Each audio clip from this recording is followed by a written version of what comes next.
Ako gyud nga gipanghusgan. Gitambagan gyud nako ang mga kaubanan sa pagtuong Katoliko. Labi na sa mga Catholic faith defender, balik-balik gyud ni bahala kapulan mo. Bahala og maaliggugugan mo. Basta ako padayon gyud ko nga mo tambag kumahay mo dili na gyud ta maminaw. Dili na ta mulantaw labi na sa tanan.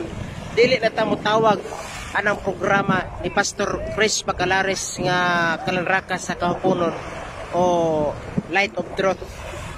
Kanang iyang programa. Dili na ta mo nawag ana. Ano naman? Itara nga mga Katoliko ang giilad ana.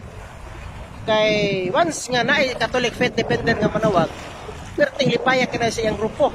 Sa iyang mga sekretary, tanan technician siya, og labaw ang host si Pastor Bacalares. Malipay gud niya na og naay Catholic faith defender nga manawag. Kay nakasit up na daan ang mga tubag diin ang gamiton sa pagtubag sa ato ang mga pangutana kung manawag ta sa programa. Ato lang gyapon nga mga libro din iyang putlon og dili lahuson og basa. Mao na nga makaingon katong atong mga kaubanan nga inosente nga mga Katoliko nga insakto ang iyang tubag. Ug sa ingon ni ana makahimo sila og pag akit ngadto sa ato nga mga membro diin ang ato nga mga igsoon Katoliko nga inosente sa ato nga pagtulunan ilahang madala ug anan ta mo sa tinuod kay diha ko gikan sa pagkas SDA gikan ko sa pagkas Seventh Adventist ginatos ang mabautismohan ni Pastor Bacalares sa programa sa Kalanrakas sa Kahupunon nga mga Katoliko.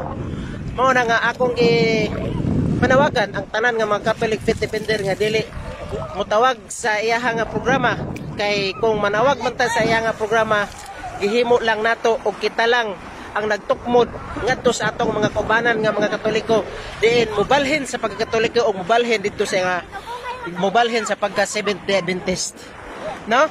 Sa balik-balik gyud ako ni nga panawagan nga dili gyud mo manawag o dili ta mulantaw anang ayang programa aron nga dili ta malipat o dili ta mailad sa mga tubag gamito ng atong libro putlon og dili ipasabot.